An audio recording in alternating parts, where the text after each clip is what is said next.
એક તરફ ગરમીની શરૂઆત થઈ ગઈ છે ત્યારે સુરેન્દ્રનગરમાં ફરી અરજદારો લાંબી લાઈનોમાં ઊભા રહેવા માટે મજબૂર બન્યા છે। સસ્તું અનાજ લેવું હોય તો કેવાયસી ફરજિયાત કરવામાં આવતા જનસેવા કેન્દ્રો પર અરજદારોનો ઘસારો જોવા મળ્યો છે। લોકો પોતાના ધંધા રોજગાર મૂકીને કેવાયસી ફરજિયાત કરવા માટે લાઈનમાં ઊભા રહ્યા છે। તંત્રના નિર્ણય સામે રોષ પણ વ્યક્ત કરાઈ રહ્યો છે। યુવાનોની સાથે સાથે નાના બાળકો, વૃદ્ધો, અપંગ લોકો પણ લાઈનમાં ઊભા રહેવા માટે મજબૂર બન્યા છે। જનસેવા કેન્દ્રો માત્ર એક જ સિસ્ટમ હોવાથી 3 દિવસનું વેઇટિંગ જોવા મળી રહ્યું છે। કેવાયસીના નિર્ણયથી હજારો લોકો સસ્તા અનાજથી વંચિત રહેશે। તંત્ર જલ્દી જ આ સમસ્યાનું નિવારણ લાવે તે માંગ કરાઈ છે।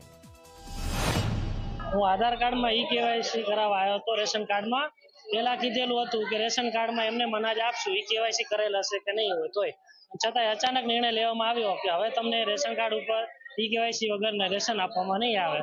તો છેલ્લા 2 દિવસથી તકલીફ ભોગવું છું। સવારે 6 વાગ્યાનો આવીને લાઈનમાં ઊભો છું। આજે છેક વારો આવ્યો છે ને હજી એ પ્રોસેસ તો ચાલુ થઈ જ નથી। મધ્યમ વર્ગનાને પોતાને 300 રૂપિયા રોજ પાડીને 3-3, 4-4 દિવસ સુધી ધક્કા ખાય છે। ઈ લોકોને કેવાયસી વગર અનાજ મળતું નથી, તો ઈ લોકોનો શું વાંક છે? અપંગો, મારી નજર સામે હું જોઉં છું કે અપંગ એક ભાઈ છે, ઈ પોતે કેવાયસી કરવા માટે આવ્યા છે, અને જે વિદેશ ભણતા હોય દીકરા દીકરીઓ, એનું કેવાયસી નથી થતું, તો એનું શું કરવું? એના માટે સરકારશ્રીને એક પ્રશ્ન છે કે આનો યોગ્ય નિર્ણય લ્યો કે આમ પ્રજા હેરાન ન થાય, ગરીબ પ્રજા, કારણ કે પોતે કેવી રીતના પૂરું કરતા હોય મધ્યમ વર્ગને ખબર હોય। હવે